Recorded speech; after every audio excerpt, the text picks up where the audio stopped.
As for now, the world population is estimated at 7.3 billion. It is predicted by the year 2100 world population will have reached 11.2 billion. The world will face many challenges by then, but the bigger and the most important challenge is to ensure sufficient food production on global scale in order to feed the whole population on the planet. One of our hopes for this problem is GM technology. As cited, Monsanto, the, the primary supplier of genetic modified seed, genetic modification is the technique of removing, modifying, or adding genes to a living organism via genetic engineering or other more traditional methods. Also referring to a gene splicing, recombinant DNA technology, or genetic engineering. This technology had a booming effect in the US. In 1997, about 11% of soybean, cotton, and corn crops were genetically modified. In 2015, that number has reached 87.2%. This graph shows the 8 top countries in genetically modified crop production. You can see that the US is largely dominating, as no country produces a third of what the USA produce in genetically modified plants. This is where the theory of comparative advantages come in.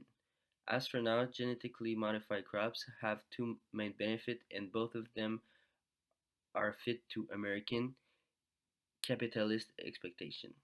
The first one is reducing production costs. Genetically modified crops can be herbicide tolerant, insect resistant, pesticide tolerant, and greatly reduce the cost of production of such crops. The main goal is improving quality and adding value to the product. The GMC have been fit to the American standard, giving them the whole power in this situation and a clear comparative advantage. Developing countries face different agricultural problems, mostly due to climate issues. As explained in The Travels of a T-shirt in Global Economy by Pietro Rivoli, the success of the genetically modified cottonseed in China didn't have the success it did in the US. In China, GM seeds have completely eliminated the bollworm, the most important pest in the cotton industry. As the bollworm became less of a threat, secondary pests became more dangerous as they replaced the bollworm. The Chinese cotton farmers then had to spend more money on non-bollworm pesticide, and their profits reduced.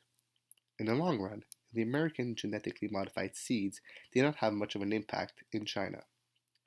This GM seed is not as useful for developing countries, and it gives a clear advantage to the United States.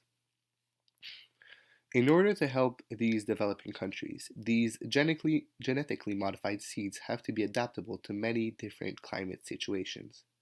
Also, to help the global food production problem, this GM technology has to be made available to developing countries. It has to be adaptable to the many problems that face the crops in these countries, not only to the standards of the capitalist mind. Also, one of the known downsides of genetically modified seeds is the negative effects such crops can have on the environment. But the bigger picture here is the land that will be saved. Many farmers in developing countries chop down forests, modify terrain and soil in order to get the most productive land. GM technology is a solution to this problem. The farmers of developing countries won't need to constantly relocate and chop down forests in order to increase their production. China, the world leader in the textile industry, possesses a main advantage over its main opponent, the United States of America. When we compare the two powerhouses, an element stands out. The labor cost is way lower in China. This can be explained by a number of different aspects. Chinese firms rely more on labor intensity in light industries. In other words, the motto is quantity over quality. The labor force in China is fairly young and educated. Indeed, the average worker has 9 years worth of education and doesn't need as much training because their chores in the factory are pretty simple. This can be explained by modern infrastructures and efficient supply chain management. The workers have a world-renowned productivity level. China also took advantage of flexible institutional reforms, and the measures put in place with the industry policy. In fact, the cotton price in China is also lower than its nearest competitors, 45% cheaper to buy cotton in China than Vietnam. On the other hand, the United States have a complete different situation. Textile factories often have a less educated labor in place. They also need more training and are paid way more than their Chinese counterparts because of laws protecting them, like the minimum wage. The owners of the factory tend to invest more in new machinery, which will limit the usage of human labor while upgrading the level of productivity as a whole. The mode in the US is quality over quantity, and the prices of the goods are heavily influenced. This is why a lot of factory owners tend to delocalize their firms to China and other similar countries to lower their production cost and making a healthier profit in the end. As cites the book from Pietra Rivoli, without the virtuous circle of education, public support, and proper training, technologies such as BT provide further gains for the rich, but can backfire for the poor. The political system in place in a country can greatly influence its economy. Countries in development have, often, an economic system that doesn't promote personal gain, but rather the enrichment of the state. Let's take China, for example. One of the fastest growing economies in the world is under a communist regime. One of the main flaws is the hukou system. This system is used to register the numerous households all over the country. The problem occurs when a worker, looking for better living conditions or simply for work, migrates from a rural area to an urban one. A lot of these migrant workers aren't registered, and that leaves them without any social security benefits. China is also not a member of the International Covenant on Civil and Political Rights, also known as the ICCPR, meaning the inhabitants are at constant risks of being played by their own government.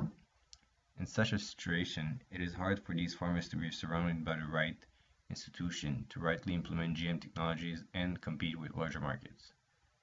Another problem that is present in numerous countries all over the world was greatly explained in the book by Pietra Rivoli.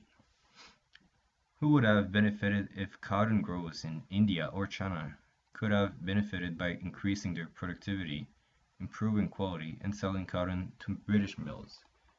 They would have done so. It appears, though, that they would not have benefited. The risks were too great, the rewards likely minimal. Capitalism of the type that rewards an idea, an improvement, an initiative had not yet taken hold in Asia. The foundations were lacking. First, there was no property right. There was no incentives to improve age-old methods, to learn, to grow more, to do better. The agricultural workers were at the mercy of rulers who were often absent and who changed and moved frequently. And even if wealth had been created, Bernier wrote, it had to be hidden, lest it be extorted or seized. To conclude, with these genetically modified seeds that fit US standards, the Americans can produce crops for smaller opportunity cost. For greater equality, it is important that we adapt GM technologies to the needs and problems of developing countries by making them more adaptable to different climate situations, helping farmers produce more and making them more environmentally friendly. Also, it is important that we educate and train poor farmers. They have to learn how to use these seeds properly, how to overcome different problems when or if they occur. The comparative advantage of genetically modified agriculture of the United States will then disappear. Governments will aid their working class by establishing laws that protect them from the market. They should also give incentives to these courageous enough to start their own firm business, promoting at the same time the growth of local economy and the decrease to rely so much on exports. Developing countries will be capable of producing enough crops to feed themselves, to compete with the bigger economies, and to promise themselves a better future.